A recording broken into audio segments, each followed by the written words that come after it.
Right where his blood is at, that's right where it all happened. Renner's nephew is heard telling deputies that Renner was helping him get that pickup truck out of the snow when Renner got out of the plow to check on him, but the plow kept moving.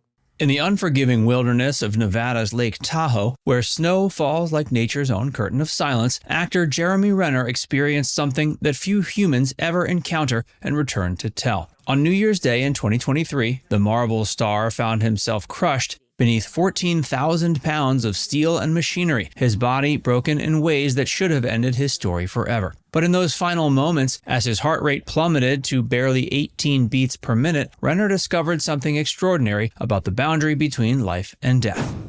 The fateful morning that changed everything.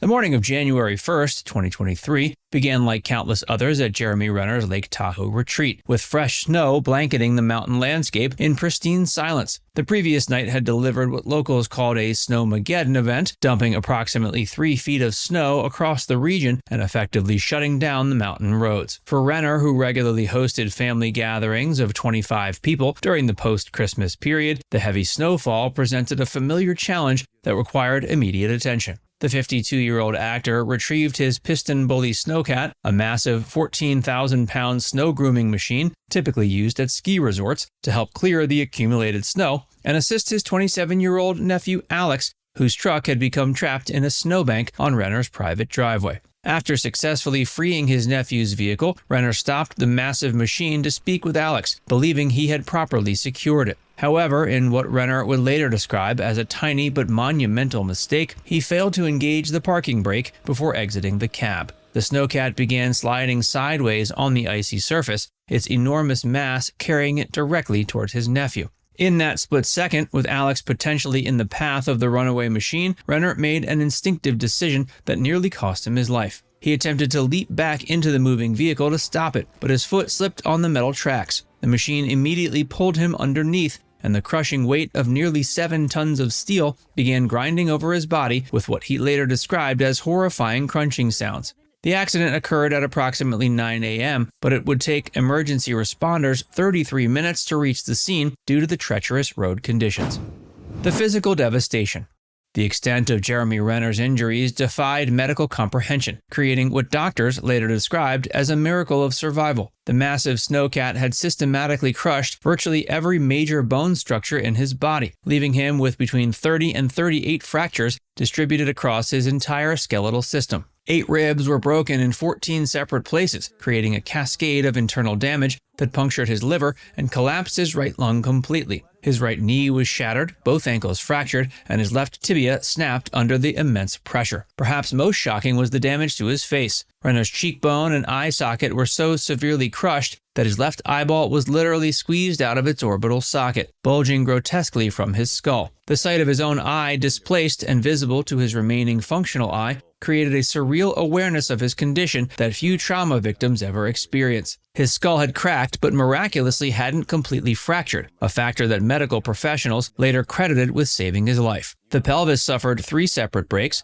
while his left hand, wrist, and foot sustained multiple fractures. Beyond the skeletal devastation, the internal trauma painted an equally grim picture. His liver had been pierced by fragments of broken ribs, while his collapsed lung made every breath a monumental effort requiring conscious control. The crushing weight had caused massive internal bleeding, with Renner losing approximately 6 quarts of blood as he lay on the ice. Medical teams later confirmed the combination of blood loss, hypothermia, and trauma should have been fatal within minutes. What made Renner's survival even more remarkable was his complete consciousness throughout the ordeal, processing every sensation and maintaining the mental clarity necessary to focus on the one thing keeping him alive, his breath.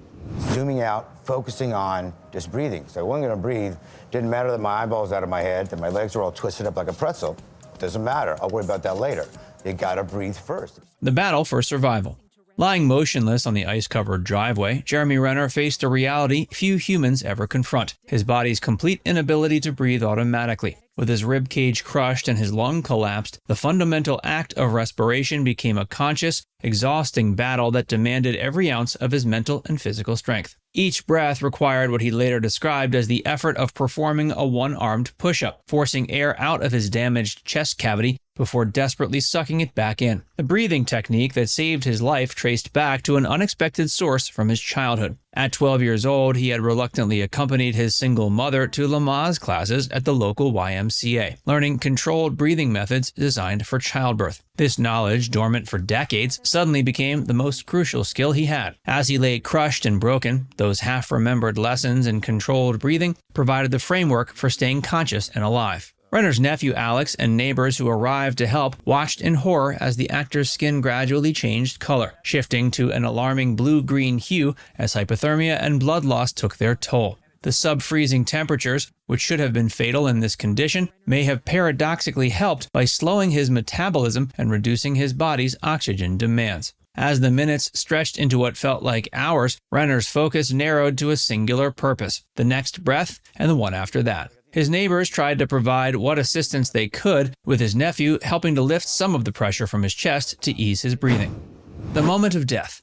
After 30 minutes of manually forcing each breath with superhuman effort, Jeremy Renner reached the limits of human endurance. His heart rate, which emergency medical technicians later recorded at 18 beats per minute upon their arrival, had slowed to a rhythm barely compatible with life. In those final moments before losing consciousness, Renner experienced what he described as his actual death, a transition so profound it fundamentally altered his understanding of existence itself. The sensation began with an overwhelming exhaustion, not just physical but existential, as if his very soul had grown tired of the monumental effort required to remain tethered to his broken body. As his consciousness began to slip away from the cold, damaged form lying on the ice, Renner found himself entering what he describes as a space completely divorced from physical reality. There was no time, no place, no spatial awareness, only what he characterizes as pure energy and connection. He could suddenly perceive his entire lifetime simultaneously, every moment existing at once in a tapestry of experience that transcended linear time.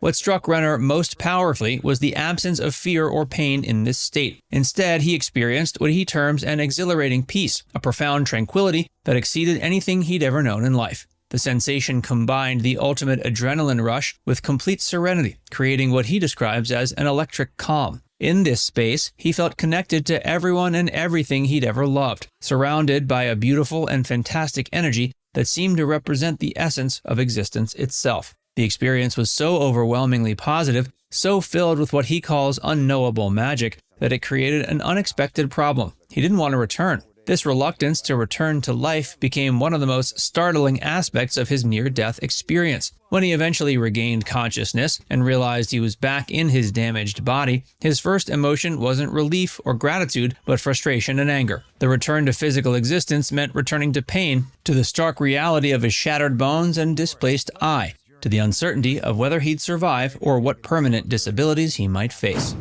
The transformation and recovery.